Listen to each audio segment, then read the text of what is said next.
this is like the Mr. Beastification of sports.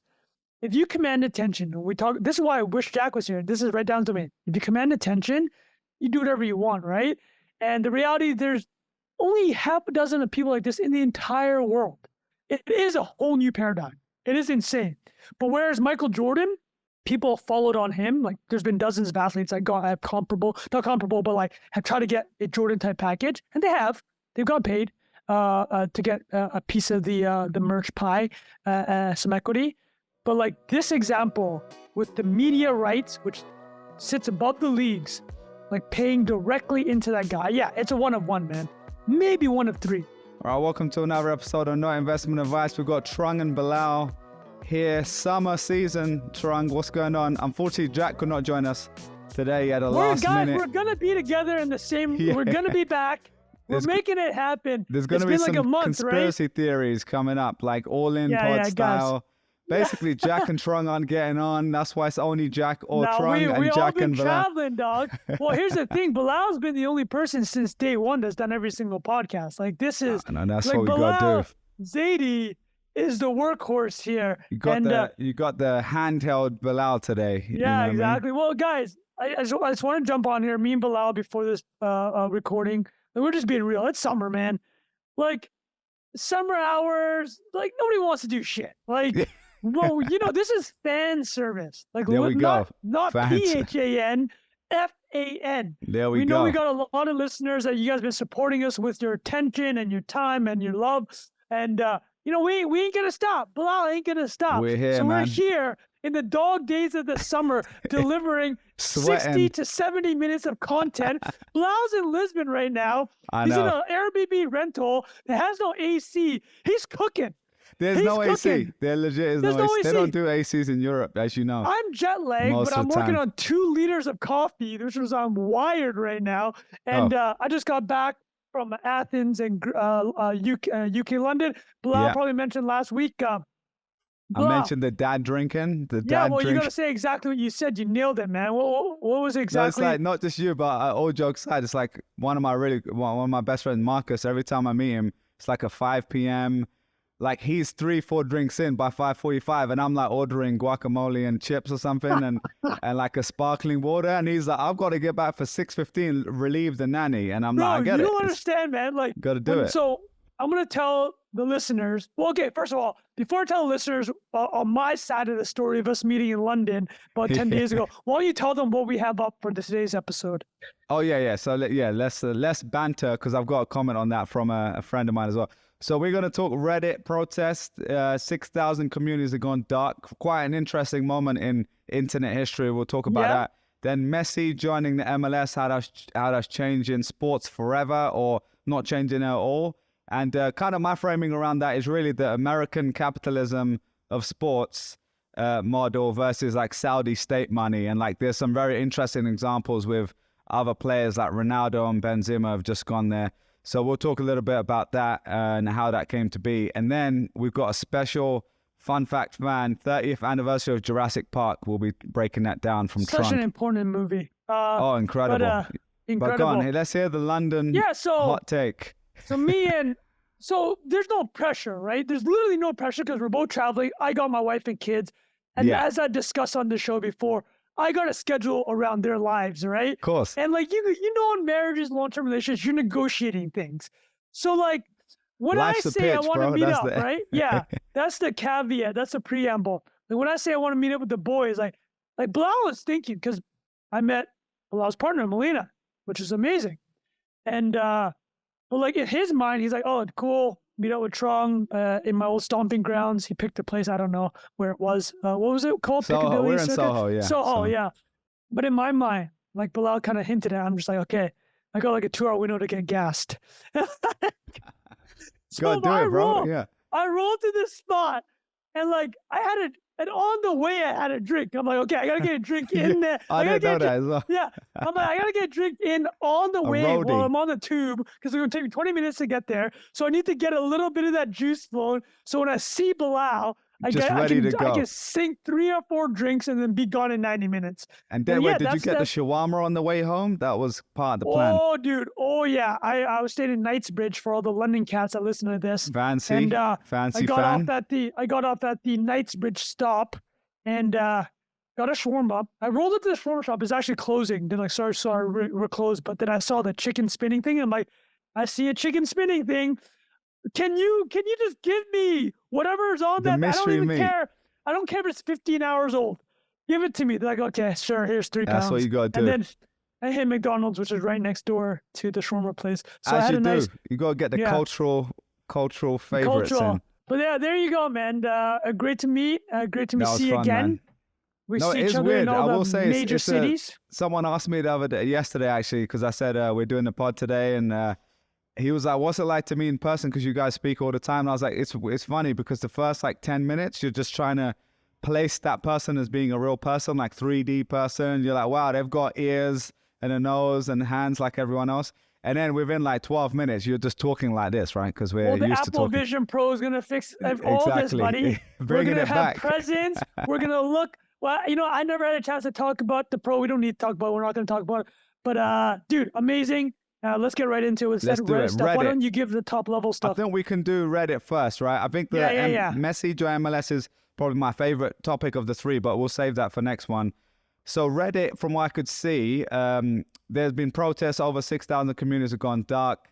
There was an app called Apollo. This is why it's happened. So from my understanding, they have changed the rules of how APIs are accessed, or the kind of model around APIs.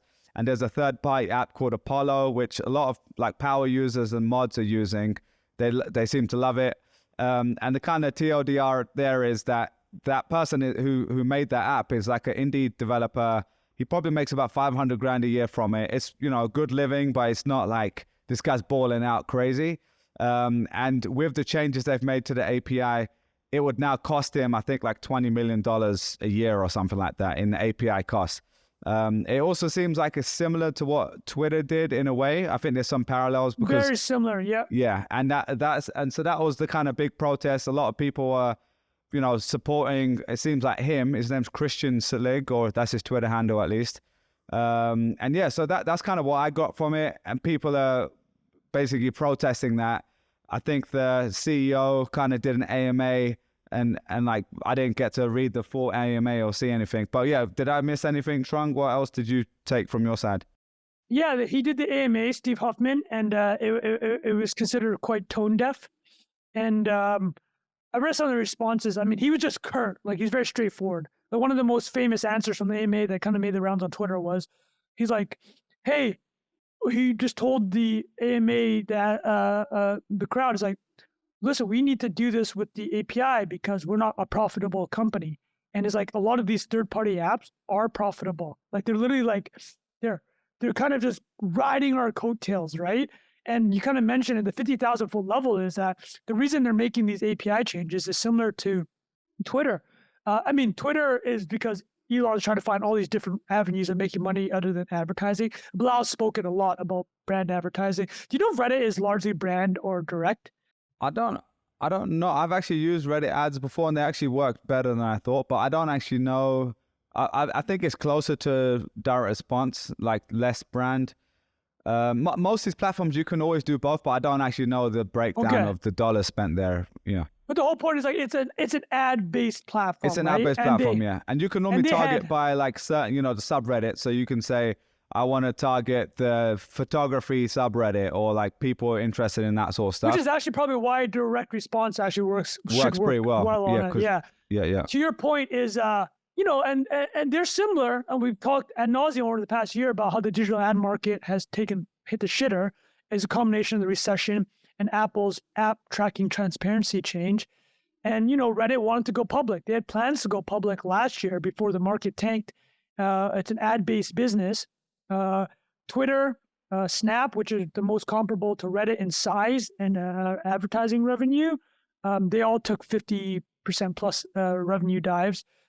So I think Steve Huffman was basically, he's been mentioning this and is on the tails of we talked about the stuff Elon's done at Twitter, firing 60, 70, 80% of the company, trying to find new revenue streams, cutting off the API or putting a price tag on it, the verification subscription stuff. It's like all these other social networks are trying to do that, right? They're realizing that like it's not just this digital ad market in tough times. Everybody's just going to go to Facebook and Google.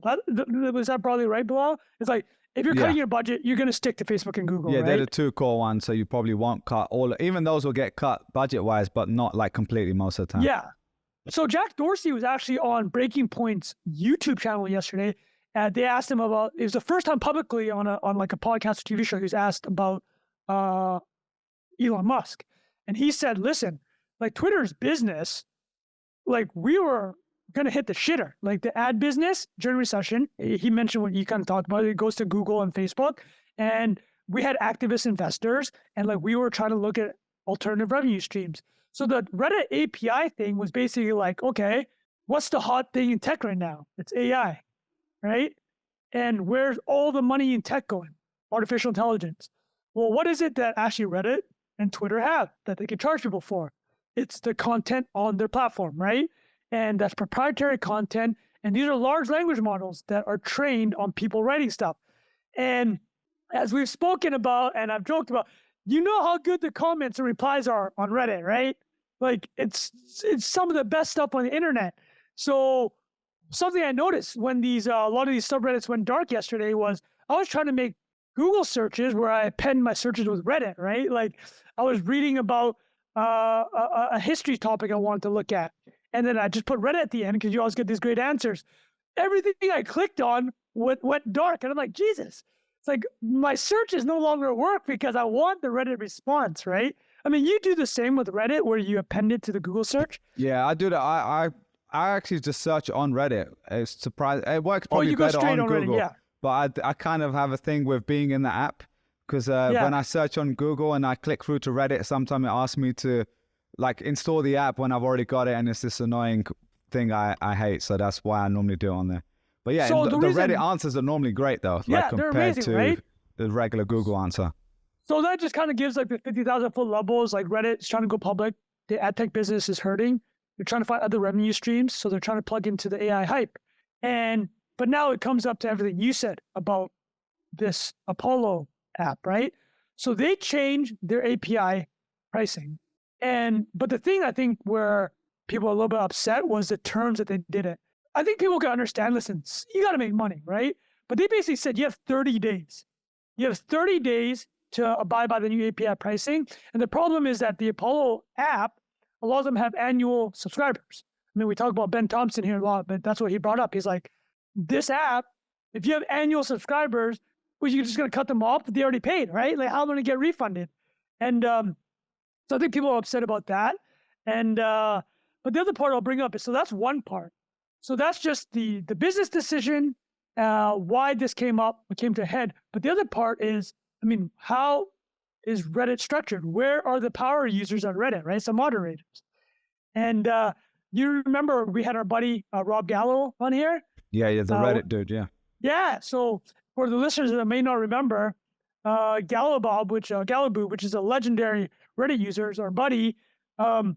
He's like I think he's number 2 right now on Reddit with Karma. So if You've you don't know spoken to Karma, him like right now? yeah, I have. So on? He sent me some text messages. There we go. So I got some intel for the listeners, for the NIA listeners. I had to get some intel for y'all. So this is what Rob wrote me. I'm like, Rob, what's going on with this stuff? And he goes like this. He goes, hey man, it's the usual stuff from Reddit. Reddit makes a decision. Redditors get angry. Protests erupt. So it sounds like they have gone dark before in the past. The admins, which by the way are all volunteers, right? They're volunteers. And he goes, admins will eventually make things okay, but like they can rattle the cage a bit, right? And but he does say that Reddit has, if they really wanted to, like if this became like an actual issue, they could just kick the moderators off of these subreddits, right? But this is where the tension is, because what makes Reddit so special is that they've outsourced so much of the work to like these really dedicated individuals. And these guys dedicate their lives. They don't get paid, right? They get paid in status versus money.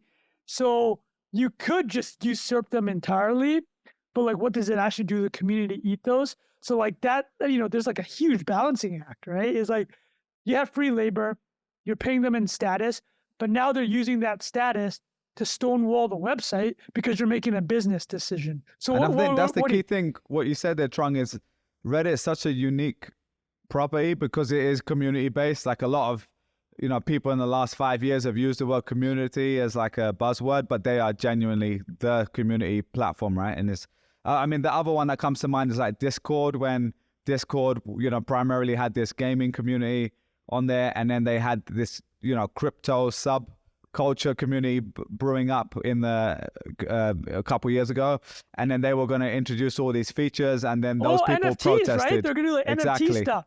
Exactly. And there was Discord this went kind crazy. of, and then I remember that they had to kind of walk it back with that. So there aren't that many, properties, like Facebook, let's say, like, yeah, Facebook users can protest, but there's how many 2 billion users or whatever there is, 3 billion users. So they're like, okay, if a small community of, Facebook group users are annoyed, I don't think it's going to have the same impact. Whereas Reddit that is the super users are the mods, like you said, they're the ones who make everything function.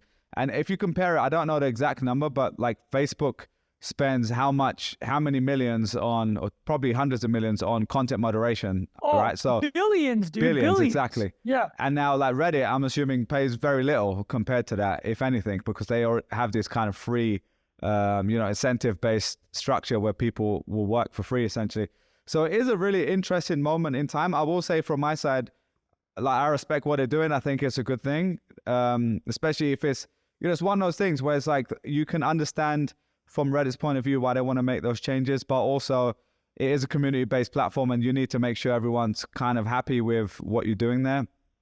Now, on Reddit's side, they kind of have a weird position because if they just give into this, the Reddit community will know every time they're going to be able to make that protest happen again and make a change.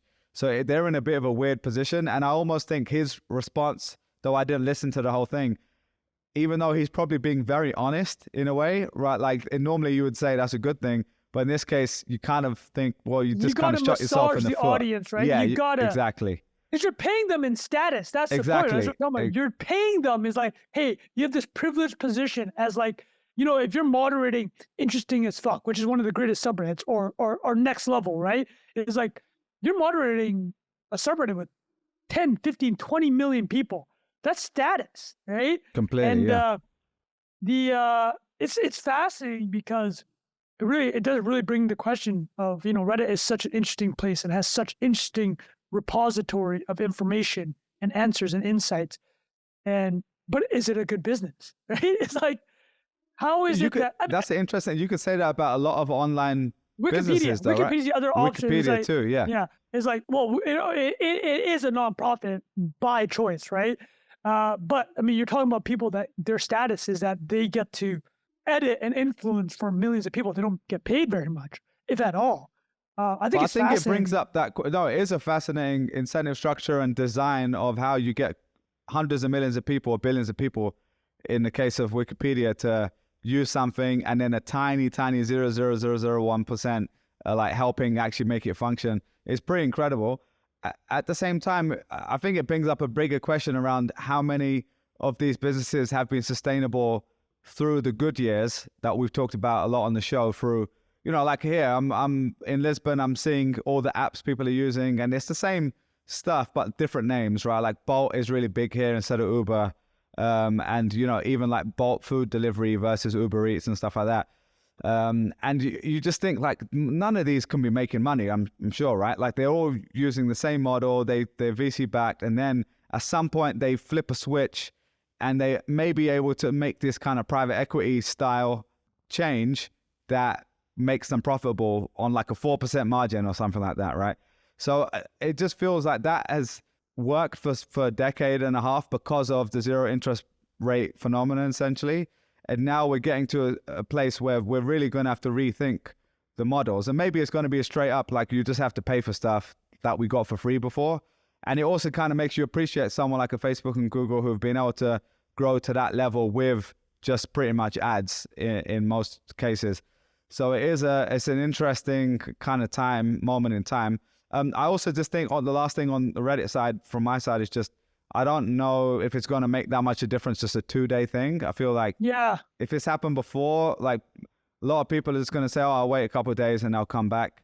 But yeah, I don't know. Like, Trump fan will be back. Definitely be back. But what do you think it's actually going to make a difference? Do you think Reddit are actually going to change? I agree with you that I feel 2 days doesn't feel like long. Listen, I'm just going to pair what Rob wrote me. So a former superpower user at Reddit, one of the top moderators ever there. He said that this has happened in the past, and he goes, Redditors just forget about it in a week.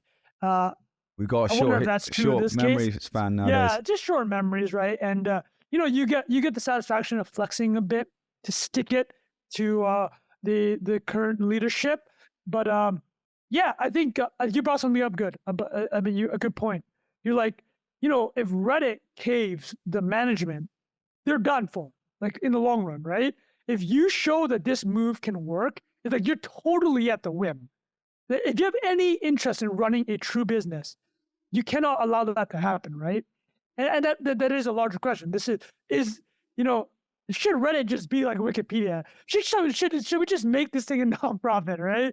But clearly that's not the case. It is a for-profit. It has lots of investors. People want to cash out, and fair enough.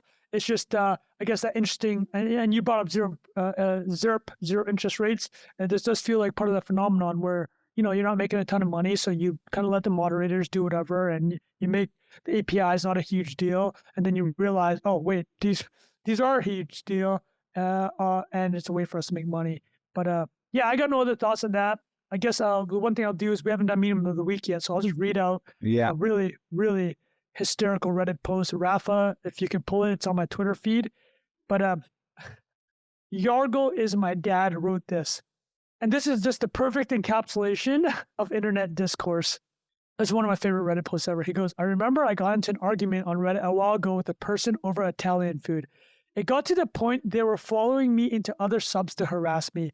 I clicked on their profile to block them, and their most recent post was of them drinking their own piss on the piss subreddit. At that moment, I realized I had spent so much pointless time arguing about the taste of food with someone who drinks their own piss as a hobby. Incredible. That's a Hall of Fame. That's a Hall of Fame. Yeah, that is Internet Hall of Fame thing. Unbelievable, man. But yeah, there we go. So yeah, good Reddit talk. Not an expert. Interesting because we all love it. We love the site. Yeah, beautiful. Well, let's see how that turns out. Let's talk about Messi. Lionel Messi, the GOAT of football, aka soccer, if you're an American listener. I don't know how much you follow this, Trung, but it's happened in the last few weeks. There's been a lot of talk going on about where Messi's going to go.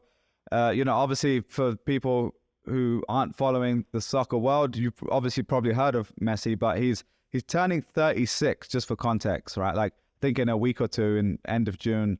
So 36 for a football player is, right at the end of the career. You're pretty much... But he was just won the World Cup. Of the tournament for the World Cup. Exactly. He won the World Cup. He finished off. He's been playing at Paris Saint-Germain, PSG, for the last few years.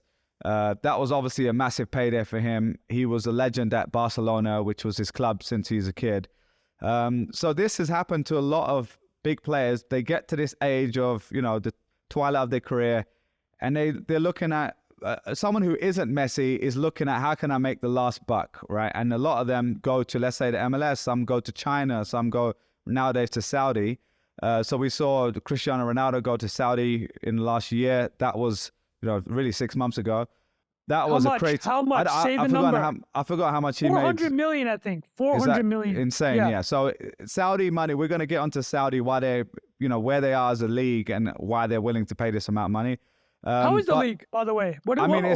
From my understanding, I don't know if we have any Saudi listeners or anyone who watches that league, but it's, from what I read, it was like the 58th ranked league, right? Like, I'm sure the 58th to the 10th is not much of a difference, to be honest. So I don't know even how that ranking works, but it's like not a top league, right? There's big five leagues. You probably could have assumed. Well, how about this? Yeah. why don't you tell us the top 5 leagues? Where does MLS rank? And then there's Saudi. Yeah, So give us an and idea. and I honestly, I don't even know that much about MLS, but the big leagues are the European leagues. I'm assuming it's the English league, Italian league, Germany, Spain, and then I guess France is normally the 5th one. I would honestly put really those 3 first, like, really the Premier League and the Spanish league. They've normally got they're the most competitive. They've got the biggest kind of clubs. And in the last, and then like in Germany, especially Bayern Munich are like this one massive club that wins pretty much every year. English league, for example, has which teams? Can you just I mean, rattle Man a couple off? City, who just won the Champions League, they just did a treble, and which was the Premier League, FA Cup, and the Champions League in 1 year, which has only happened in the Premier League once before. In 1999, Man United did that. And the Premier League is the most competitive. It's the most money in it nowadays. There used to be a big 4, now there's a big 6. Now you can even argue there's a big 8. So out of 20 teams, like half the teams are really, really up there. And you've got Liverpool, Man United, Arsenal, Chelsea, Man City, Tottenham Hotspurs, though I would argue they're not in the top teams nowadays. But yeah, that's just me being a hater. So triggering people. Triggering. So But Italian, what about Italy Italian? has AC Milan, Inter Milan, Napoli, Lazio has just done really so well these are this names year. that people might know. And then People have Spanish heard. has Barcelona, Real Madrid, Atletico Madrid. They're the 3 big ones there. So there's lots of, heavyweights within those leagues. But what's happened over the last, 5 to 8 years, a lot of the TV money has gone to the Premier League. And what's happened with that is the smaller teams become richer. And so the mid-table team in the British Premier League, in the English Premier League, can now go out and look for players that only the top teams in those other leagues could compete for in the past. Right, so they're paying big wages, they're paying big transfer fees, and because of television, because of this crazy television deal that happened. Media rights, yeah, exactly. And then simultaneously, Europe has been in a bit of chaos, right? Not just football leagues, but also the economies, and specifically with football, like Spain, Barcelona have been in a terrible financial position, so they have got an incredible stadium, incredible history. But in the last few years, they've just run into crazy trouble where they're having to pay people off. They've got a lot of financial problems. So that means a lot of the top talent has gone to, let's say, the Premier League, and then a few of those elite teams, Real Madrid, Barcelona, Bayern Munich, and then in the French league, Paris Saint-Germain, because they're owned by, I think, the Qataris or one of the Arab kind of oil money states. I think it is Qatar. Yeah, Qatar, exactly. And so they've got Neymar, Messi, and Mbappe. It's like 3 of the world's superstars in one team, and they still haven't won the Champions League, which is crazy. But that is kind of the background of where we are. Now, Saudi Arabia, actually to their defense, incredible football nation in terms of people love sports there, apparently, and they have I think pretty big stadiums, and people go to watch the games. It's not just Didn't they beat Argentina in the World Cup? I can't. Maybe they did. Maybe I can't even remember. But they've always had a good tradition of being in the World Cup, and so I've always been really happy when they're in the World Cup. I think it's cool because you don't want just European teams and South American teams doing well in those cups, right? But they did, dude. They beat Argentina. That was I remember. Just to your point, to Bilal's point, Saudi Arabia, they have a football tradition, right? Yeah, they have a football tradition. They beat the champions in the first game of the World Cup. Argentina. People go to the games, they watch the games, and it is a supported league within their country. So that is already a great thing. But what they're trying to do, obviously, beyond, we know with MBS and all the stuff that's been happening at the geopolitical level, they have been investing like crazy to diversify out of industries that are not just related to oil. So they've, obviously spent a lot of money investing in tech through, I think, SoftBank and massive companies like that. And they've been trying to change the perception of Saudi Arabia being more progressive. We've talked about sports washing on the show before. We had the homie Joe Pompliano on here talking about it.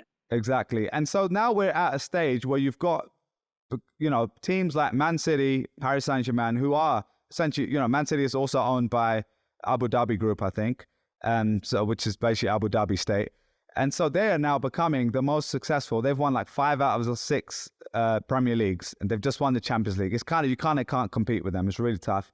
And there's already this discussion happening of this state money versus just regular billionaire money, which is kind of funny in itself. right? Because all of the other Premier League teams are owned by billionaires. It's not like it's some, fan-owned thing most of the time. So that is happening already. But then we've got, actually, there was a Chinese Super League that was trying to pop off, and they were trying to lure, big names to go towards the end of their career. And they might have got a few big names, but not really anyone I can remember.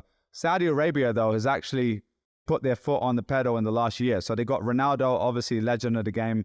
Now they just got Benzema, Karim Benzema. He's the reigning Ballon d'Or winner. Ballon d'Or is like the best player of the year for last year, right, across the world, pretty much. And because I think he won the Champions League, and he's a French legend, incredible player. But he is also towards the end of his career, right? But realistically, he could have gone to another decent team. Like he's leaving Real Madrid. He could go to one of the top 5 teams, top 5 leagues.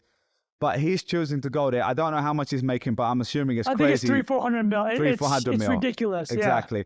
There's another guy, N'Golo Kante, who won everything. He's a great French midfielder, plays for Chelsea, won the Premier League with Leicester in that season, and then has won everything since then, World Cup, Champions League, etc. He's now apparently going as well. So they are actually getting some big names, even if it's the end of their career, but they're paying them crazy bank, right? It doesn't make sense for a... We haven't even mentioned yet, like, the comparisons with what they did with Live Golf, right? Like, we're not going to get into it, but they spent... It's a great They point. offered Tiger Woods $800 million. Tiger Woods said no. They offered Rory McIlroy $500 million. McIlroy said no, but now they've just merged, right? Took $200 million. Phil Mickelson took $500 million. And they took all these players and they merged. There's actually some antitrust stuff, but like I actually don't think the merger is going to go through. Really? Okay. Yeah, but we don't have to talk about that. But the whole point is, this is all a setup to this. Yeah. Saudi Arabia offered Lionel Messi $1.6 billion reportedly over 3 years. Insane. And Messi said no. Yeah. He's going to MLS to Miami, Inter Miami, which is partially owned by David Beckham. We covered that when Joe Pomp was on the show. Yeah, Joe has been dropping knowledge like crazy.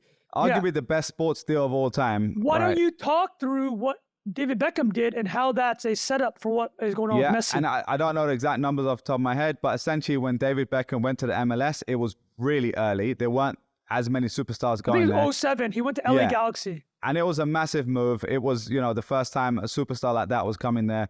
And Pele, don't forget Pele did it with the New York Cosmos in the 70s. Yeah. But the TLDR there is David Beckham essentially took less up front to have more upside in the future.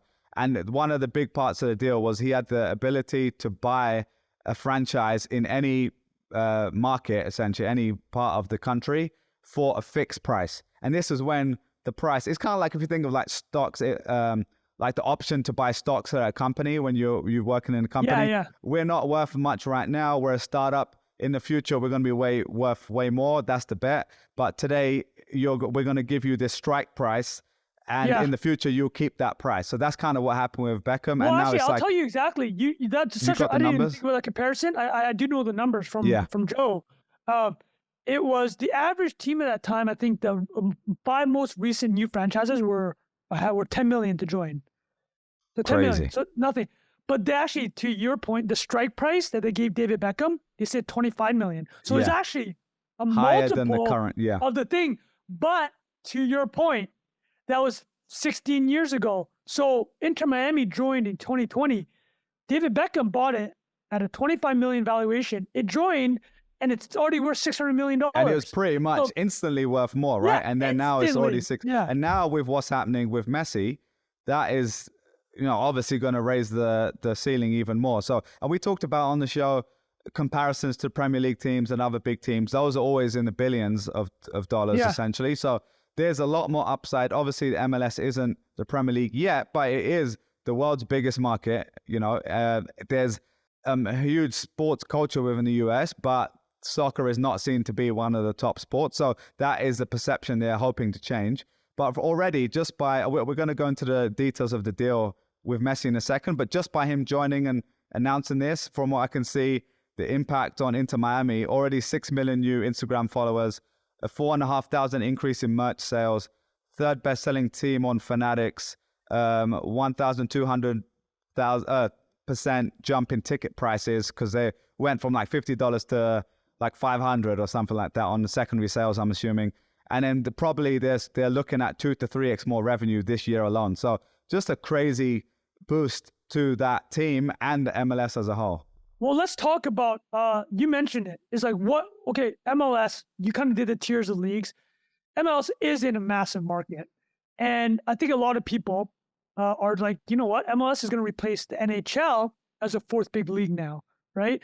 The NBA, NFL, MLB, baseball, football, and basketball. Now you're going to have MLS in the place of NHL, which is, I guess you could criticize the NHL, be like, nobody really cares about hockey, but that's kind of where it's going. But to your point about, I mean, we talk about this live sports, right? In the age of 2023, TikTok, YouTube, Netflix, internet, 24/7. What really matters is live sports, these assets. What are some things that cannot be tape delayed and that you were willing to be paid for, and you're right? not just watching the summary, like you're watching the 90 minutes you're game. watching. So that's why Apple TV, and this now we're getting into how did MLS convince exactly Messi, because they have a salary cap and there's only so much they can. They can't pay him out of pocket $500 million a year. That's just not allowed. And just to remind us what you said, the deal on offer I think was 1.5 billion euros, so 1.6 dollars or whatever, over 3 years from Saudi. Cash. No tax, pretty much, right? Because Saudi is no tax. So that's you're set, you're done already. But on this side, he's getting I think between 125 to 150 over 2.5 years. So what was that 10 times less? 50 million, 10 times less base. But he makes it all, just like you said, Dave Beckham, on the back end. Exactly. Or on residuals. And this is where it gets interesting. So these are the three main pieces. The first main piece is Apple TV, which signed a 10-year, $2.5 billion deal with MLS to stream the soccer games. They are going to cut Messi. And this is what we talked about in our text. This is the craziest thing. This is groundbreaking. This has never happened before. A media network paying a single player directly, right? So the comp is that people bring up is that, oh, Michael Jordan was paid by Nike to do the shoes. That was a big deal. Yeah, but that's one of the three elements here, right? But this is not. So just let's summarize this. It'd be like if NBC paid Michael Jordan, right? Yeah. It's like if NBC paid him. Or ABC. Just trying real quick, just so people know what's coming. There's the TV rights, the subscription one, the merchandise, Adidas in this case, or Jordan, Nike, and then there's the MLS League. So those are the three players. We can go through each one. You already touched MLS, right? About 50 mil salary. But Jordan one would be the closest to like the merch deal. Like he got a great merch deal. He got upside. That made him a billionaire. But he's getting it three ways. So that we can go back to the Apple stream. He's getting it three ways. You know what I mean? That's got to be clipped. Rafa, clip that, son. Exactly. The last to say, this moment is getting it three ways. Jesus Christ. That's hilarious. But yeah, sorry. So Apple already have invested. So yeah, look, Apple, the world's most valuable company. They're no idiots. They've invested in MLS. They're investing in the rights. It cost them $2.5 billion. $2.5 billion over 10 years. Over 10 years. So crazy amount of money. They are giving him direct percentage upside, right? But that is insane. Think about it. We need to talk about this. Yeah. Apple is subsidizing Inter Miami's salary. Exactly. I want you to think about how you're talking about competition in leagues. Yeah. You think about it. Think about how insane this is. It'd be like if Netflix bought an NBA team and there's a salary cap, but they're like, you know what? We're going to get around the salary cap. We're going to sign all these players. Like, we're going to get LeBron. We're going to get Kevin Durant. We'll get Jokic. We'll pay them $1 million a year to be under the salary cap. But we're all just going to pay him directly from the money we made. What does that mean for competition? I want to think about how insane this is, right? Yeah. No, it's like... And the interesting thing here is, the Trung, league. The MLS, the other teams are happy because they know this is going to rise. Yeah, everything's going to rise up from a player like Messi joining. Obviously, competitively, I don't know enough about the MLS teams. I think they're like the 25th. They're not a good team. They're not a good team at the moment, yeah. I want to say this one thing. You brought up I was wrong because I said something and you just rebutted it immediately. It's like I said, this is anti-competitive. But like you brought up a good point. Everybody's happy because this is the reality. There's really one or two players in any sport that could command this, right? But so everybody else in I the want to league get has onto that in like, a minute because I'm curious to hear your thoughts on that, if anyone could, because obviously there's LeBron, there's Steph Curry in basketball, but the appeal of, I think the difference here is that this might be a one-on-one. Yeah, I think it's a one-on-one as well. Let's just talk about it now, actually. We can come back to the deal, but I just feel like football, soccer is the world sport. and the US is the biggest market where it isn't the number one sport. And so there's a massive upside there of commercial upside. And that is the difference between... It's a one-on-one. You're right. This is not... He's a global superstar. That is, more people know who Messi is than LeBron, even though for American listeners, they're like, what are you talking about? Correct. Right. If you just look at number of followers and, the appeal, Spanish language speaking, China, like there's more people follow football and soccer than follow basketball. Now so the equivalent would be like LeBron going to like China or somewhere where if China in 10 years was the world's biggest economy and was, we were saying, all right, like you're not going to care about competition as a point. Right? The people in those leagues aren't going to be like, oh, it's ruining the competitive. And first of all, they already do that, right? Like former NBA players go there all the time. But as you're talking, I think this is what I've settled on. This is such a rare thing that the formula is not going to be replicated by many people, right? This is like the Mr. Beastification of sports. Like Mr. Beast, if you command attention, this is why I wish Jack was here. This is right down to me. If you command attention, you do whatever you want, right? And the reality, there's only half a dozen of people like this in the entire world. I think a recent one actually that is we should talk about her next week is Taylor Swift. She is reportedly going to make $500 million from her latest tour. And wow, that's insane. Yeah, dude. But here's the thing. For her, though. What did Taylor Swift do with Spotify? When she pulls her music, or she says, "Oh no, you pay these people or pay these artists," she can actually shut down, or actually not necessarily shut down. She can influence Spotify, like singularly influence Spotify, right? And she has done that in the past. So I think the point that I'm trying to make and that you brought up and that I'm trying to ride the coattails on is like, this is not, it is a whole new paradigm. It is insane. But whereas Michael Jordan, people followed on him, like there's been dozens of athletes that got not comparable, but like have tried to get a Jordan type package, and they've got paid to get a piece of the merch pie, some equity. But like this example with the media rights, which sits above the leagues, like paying directly into that guy. Yeah, it's a one of one, man. Maybe one of three. And I will say that I think a lot of people are asking, why do you do this? Why do you turn it down? Obviously, the upside is way higher. I think my personal opinion, without knowing him, is just hearing him speak about it. There's a few things. First of all, he's going to be fine either way, right? Like he's going to make money either way. He's going to basically be a billionaire either way right now, right? So I feel like in his head, he's already the GOAT. It doesn't make too much of a difference. The second thing is he's mentioned this, I don't know, which has actually been controversial, is he's talked about the lifestyle change, right? Like going to Miami, a Spanish-speaking guy in a Spanish-speaking market, essentially. How far is Buenos Aires from Miami? Was it a 4 or 5 hour few flight? Hours. You know what I mean? Exactly. He's going to have fans that are native to South America, Latino, like all that market that is the market of the US. So it makes perfect sense in that way. So that's a really interesting thing as well. But also just for his family, like the people who move in there with him, to put it bluntly, like they can't live the lifestyle that they would want in Saudi Arabia. Well, he said that. He says he didn't want his family. Yeah. How's that controversial? Well, the reason it was controversial is because he was on the Saudi committee. You're right. He's getting that tourist bag. Ambassador. That's what it is. 33 million. Okay, you're right. That's what it is. Yeah. So he's getting that tourist. You should drop that, right? You should drop that. You kind of got to allow it. Yeah. Don't take the money. He should do that. Don't take the money. Exactly. So that was it. And another thing is apparently, and this might be my memory getting to me here, but the Saudis are also bidding for a future World Cup. And I think maybe Argentina are also doing it. So there was this kind of political thing of probably people on his side were like, hey, look, we need to make sure we get this from our side as well. So there's a lot of factors here. The other thing to mention, actually, since we're talking about World Cup, is the World Cup is going to be in America, right? In North America.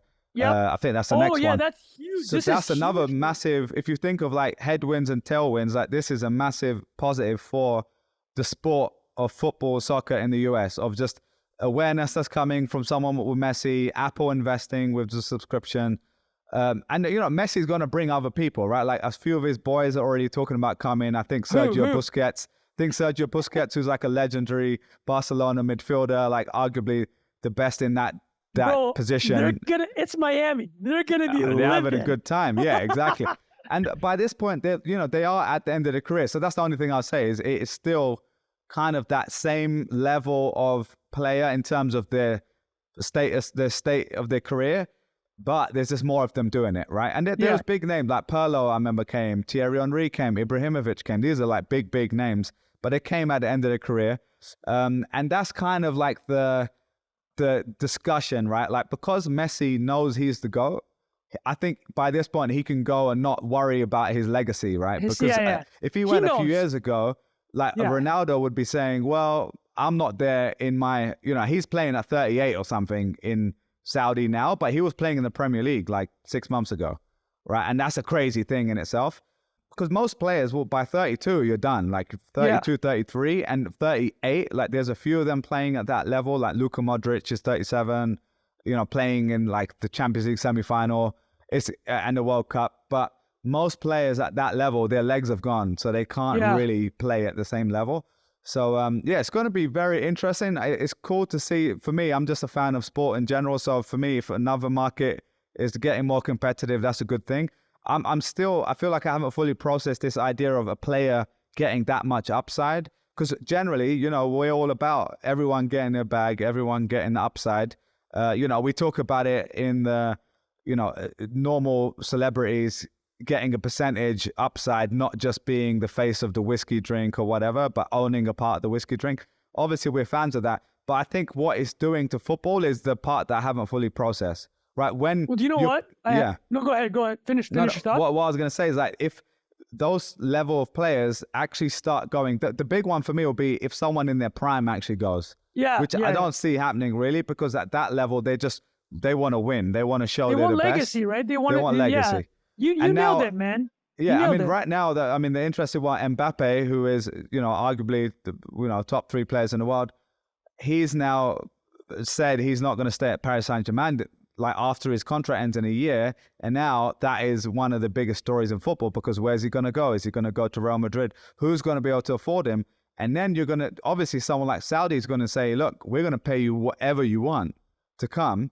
And at one point, will someone like Mbappe go? And that's the interesting thing, because if he went to Saudi now, it'd be ridiculous. Like that's the groundbreaking. Like him playing that would be kids, truly, right? That would be truly. Well, let me address what you're saying. As you were mentioning that last point about you trying to wrap your head around it, let me introduce this, and I think why. But it will be my final thought on this whole MLS thing. Why this does feel like a one-on-one, or very rare. It's like. Here's how I'm thinking about it. You know how like sports leagues change rules? Like in basketball in the early 2000s, they changed defensive rules to make it easier for the offensive players to score, right? It makes the game more watchable because what people have to remember, at the end of the day, it's all media. It's all entertainment. Right? Yeah, it's entertainment. Baseball this year, they put a shot clock or the equivalent of a shot clock for pitching. You have to throw the pitch within 20 seconds or it's a ball, right? Or if you have to be in the batter's box within X amount of seconds or it's a strike. Like speeding up the game. So I see this Messi move in the same vein. You're bending the rules, in this case, management and team building financial rules as well, to lift the entertainment value of everything, right? So I think that's how, I agree with that. Yeah. And no, it's a fascinating deal. It'll be cool to see how it plays out over time now, because, and I think more, we talk a lot about like the secondary effects of all of these things, like what happens. Like to me, the contract size is the part I'm kind of interested in, because, if he turned down the massive deal, but if someone else in their 30th year, let's say they're 31, they can still probably play in the Premier League or something like that. But they might be saying, well, if I can earn 5 times more in 1 year, and I'm not against them doing that, right? Like I'm always for that. We don't know their situation. A sports career is short, right? Like you get like 10, 15 years, 10, 12 years to really make money to last you and your family for the rest of your life. A lot of these people come from super poor backgrounds, right? And they are supporting. Just get the bag. Sometimes just get the bag. Yeah, it's like generational wealth for your whole family. Like, obviously, we're about that. But at the same time, there is something there which is, it's not all about money, obviously, right? Like sports is partly about money from the business side, because that's how it survives and thrives. But for the player side, if it's just about money, it becomes super boring. And you're optimizing for money. You can start sensing the soul of the game going. And that is the interesting thing, especially with me being both of us, I'm sure. We're both sports fans, but we're also massive fans of technology and new things. And sports is all about the nostalgic nature of what it was like when you watched it as a kid with your dad or whoever. Well, you mentioned a bunch of times, like, you keep saying legacy, right? It's like, as fans, that's what we care about. I get you. We care about it, right? But it's like your point. Bragging rights. If somebody drops $100 million in your face, like us, like, it's so easy to talk about legacy because we don't have to make that choice, right? Exactly.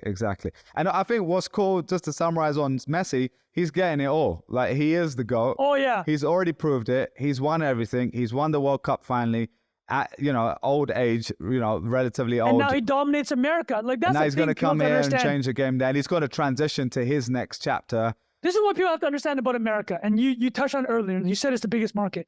This happens in everything. People, and a lot of the European listeners are going to be like, Trung, kick rocks. Listen, I'm Canadian. Yeah. I'm just saying facts here. Yeah. When you're the best in any entertainment field you do, and I'm counting sports, music, television, film, everyone wants to win in the United States. This is just the reality. That's true. It's true. You look at the biggest stars in any regional, like, action star. Look at the main. Go to India. Go to China. Go to Southeast Asia. Look at the biggest stars in those places. They all want to break through in America. Yeah. Right? It's interesting because traditionally football, soccer hasn't necessarily been like that, right? Because if I think of just the last 20, 30 years, the best players that have come out, a few of them came, but a lot of them didn't. And they were like, the whole point is this. But I think it's not even about the game. He wants to be, this is his foothold in America. That's right? it. This is your America guy. Like, even David Beckham, he came for sports, but really it was his brand. It was David Beckham. Brand. He was already known in America. Obviously, he was super famous by that point. But I'm saying, like, even Thierry Henry and like those sort of guys. Like, now, I mean, Thierry Henry is on a TV show doing TV punditry for CBS. Was it Fox? Yeah, I think it's CBS, and they did the Champions League final. It's actually the best show on in football because there's him, Mika Richards, and Jamie Carragher, and they're very funny. Like, they purposely lean into funny. They'd make these little TikTok shorts, and Kate Abdo is the host. She's great as well. And it's just really, it's actually quite cool to see because to me, the style of it is so fun. It's so much more internet native, but they're three, kind of like legends in their own ways. Right? They know what they're talking about. They know what they're talking. I mean, like, some of the best players, like 2 of them have won Champions Leagues. And so it's kind of an interesting dynamic to see that happen where, because in the last, like, sports punditry is so boring, right? Like, a lot of the time, the interviews after, most of the time, they're super boring. They ask the same dumb questions.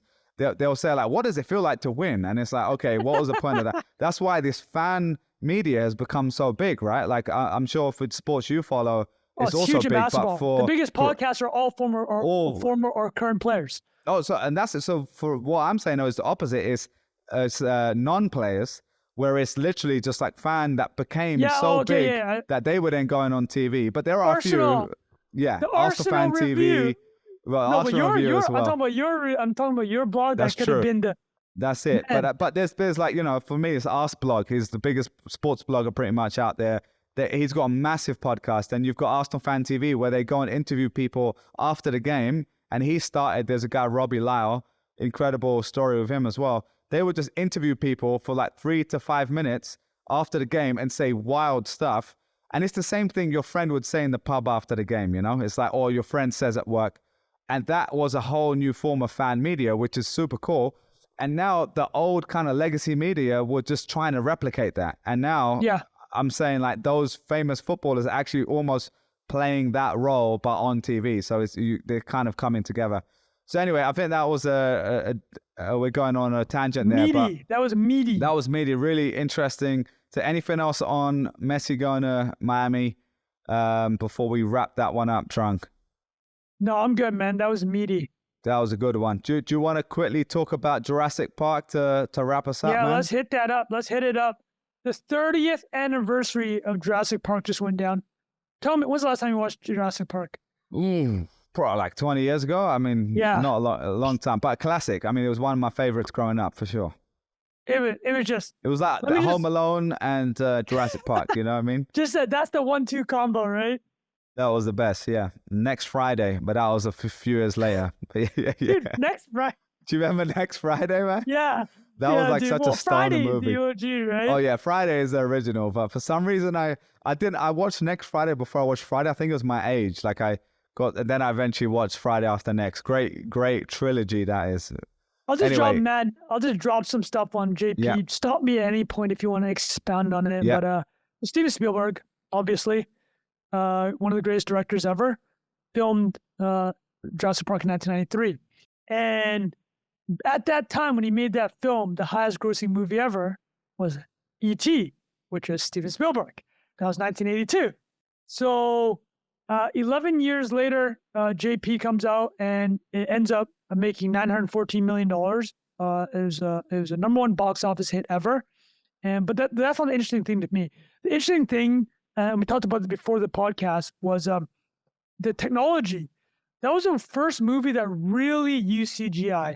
Like James Cameron in 1989 with The Abyss and 1991 with Terminator. Dude, you remember T-1000, right? Bro.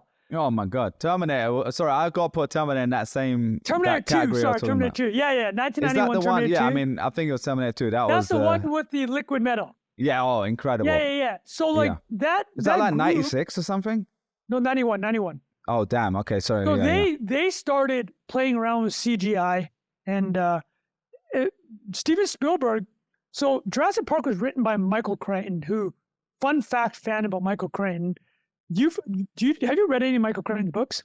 No. In the 90s, no one dominated culture like Michael Crichton. So I'm going to throw some facts. We're talking about media and entertainment. In 1995, Michael Crichton was the first person ever to have the number one book, the number one movie, and the number one television show in America.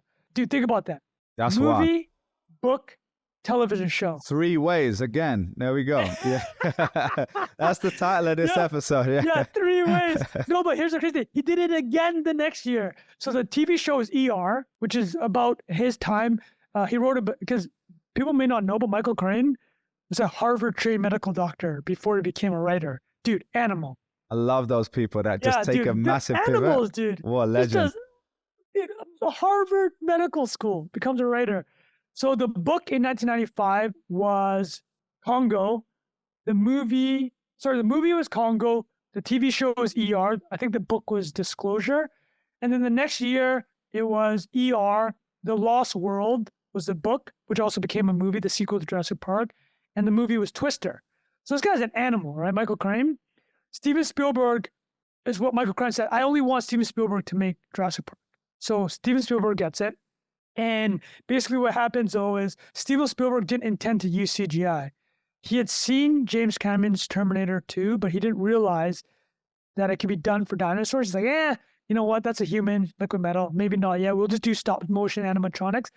But they ended up doing it for Jurassic Park. And it was so good that the legacy for the CGI in Jurassic Park was probably the second most impactful legacy in Hollywood history. The first one, late 20s, was when they added sound to movies. But after Jurassic Park, George Lucas saw it. He's like, oh, this CGI is real. I'm going to go make my Star Wars prequels. And then Stanley Kubrick, famous director, saw that. He made 2001 Space Odyssey. He's like, I'm going to make my movie AI. And then the last one, I know you're going to love this. Peter Jackson saw he's like, I'm going to make Lord of the Rings because of how good the CGI is from Jurassic Park. So, yeah, dude. Hugely important movie, 30th anniversary last Sunday. So people trying to watch a movie, go hit that. Legendary. Yeah, I actually just watched the Spielberg movie on himself. What was it called again? Fableman. Did you watch it? I thought it was great. I kind of went in not knowing too much about it, and I watched it in a theater too, so it was actually really good. I mean, dude. So did you just say you saw the Fableman in theater? Yeah. I watched it. It was actually better than I thought it was going to be. I kind of went in not knowing too much. I didn't even know what it was about until I got there. In theaters, though. Yeah, in theaters. Yeah. Just the full deal. I think whenever it came out a few months ago, maybe it was in the last 6 months. I have no sense of time right now, but it was actually. It was one of those where I'm like in the theater. I think my girlfriend had said like, let's go watch this movie, and I was like, all right, cool. And then I just read the IMDb summary when I was in the theater. Like, I have no idea what this is even about. And so it was actually really cool. I thought it was like a really cool portrayal, and it's like a coming of age story about the first time he got into cameras and shooting movies. And yeah, anyone who's had a creative passion themselves, whether that's like writing like you and me, or, you know, whatever it is, you'll recognize that kid and be like, oh yeah, when everyone was like, why is that kid writing in the corner or shooting videos, and you didn't know why you were doing it at the time, and you look at someone like him who became, you know, arguably the best director of all time, or top 3 or whatever. It's kind of cool just to see like how he portrays that story. It's pretty Worth cool. $8 billion. That's insane as Bro, well. let me, because you talk about Fableman youth, and you're talking about you see somebody great. So watch that Fableman, like Bilal said, and you'll see the youth. Steven Spielberg with $8 billion, man. That's wild. I feel like a lot of people don't know that. I didn't know that. They don't know that, man. So, let me tell you about. Is it just because of all the upside in movies, or was there something else? Tons of. I'll tell you one of the things that was insane. He cut a deal with Universal Pictures that they would give him a 2% royalty. No, a 2% consulting fee. Consulting. This is just consulting on any money they made on theme parks. This is just for consulting. Because this sounds like a Messi deal to me, man. Dude, exactly. We come full circle. So this is part of, like, Universal really wanted to make a Jurassic Park with him. And there's Jurassic Park rides at Universal, and you'll notice it. But just know that Steven Spielberg is getting a fat cut every time you're going on one of those rides. And the last thing I'll say about him is, and he's also literally some of the most successful movies ever, right? E.T., Raiders of the Lost Ark, Close Encounters of the Third Kind, way more. Actually, you'll love this one. He did a deal with George Lucas. When George Lucas was making Star Wars, Steven Spielberg was making Close Encounters of the Third Kind, both alien movies, or alien space movies, right? And then George Lucas was like, I'm not feeling too hot about Star Wars, and you're Steven Spielberg, you made Jaws in 1975, like, you're my homie.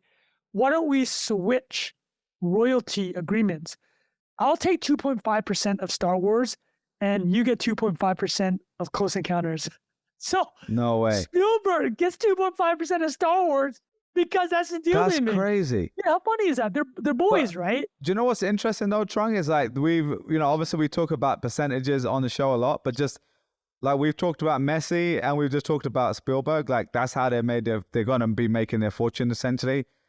That is just, well, first of all, they got really, really good at what they're known for, right? That's the first step. But just, it is kind of an interesting parallel that between two people that you wouldn't even think have anything in common, that's how you make that real bread. Exactly. You know, the percentage upside. And also, he had a freaking film studio, DreamWorks, right? Like, fair enough. So, like, the very last thing I'll say is, have you seen Schindler's List? I have, yeah.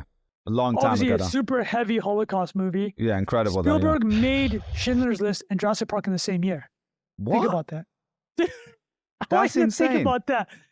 He finished filming Jurassic Park. Just how long did the movie take even? I think normally they take years. I think Jurassic Park, the filming of it was maybe a couple months. So he finishes filming Jurassic Park, finishes filming it, goes to post-production, finishes most of the post-production, and then immediately starts Schindler's List. And the reason he immediately started Schindler's List was he wanted to film in Poland during the winter. So he had finished Jurassic Park in the fall. He's like, if I don't film now, I'm going to have to wait a full year to do Schindler's List. And I feel like creatively I need to do it now. But here's the kicker. So first of all, Schindler's List won Best Director, his only Best Director win ever, and Best Picture. One of the greatest movies ever. One of the most powerful movies ever.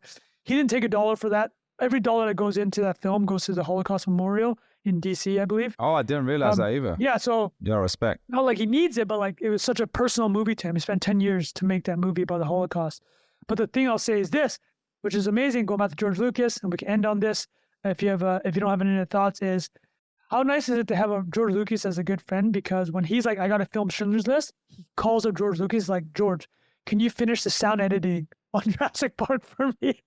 The way it takes, George Lucas man. did. You know what I mean? How crazy is that? No, he called George incredible. Lucas to finish the sound editing. They just come up together though, right? Those two? Yeah, they came up together. That's amazing.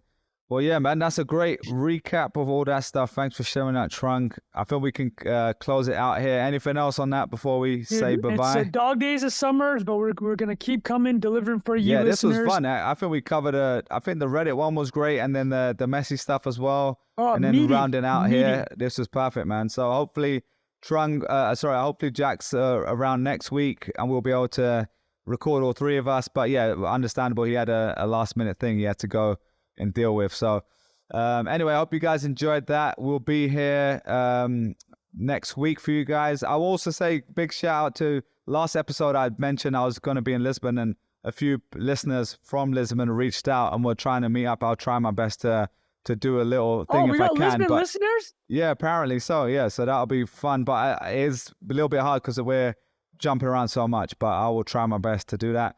And yeah, fingers crossed that happens. It's been a really fun few weeks here as well. Been meeting some really cool people, beautiful city, and I know you had a great little European summer vibe just going on as well. Well, dude, if I met up any NIA listeners in Athens, you know how it would have gone. I would have met them, had 4 drinks in 30 minutes, and then gone home. God had a shawarma on the way home. Yeah. Anyway, that's the way to do it, man. That's living a good life. So yeah, appreciate you guys being here. I will see you guys next week. Yeah. Cheers. Peace out.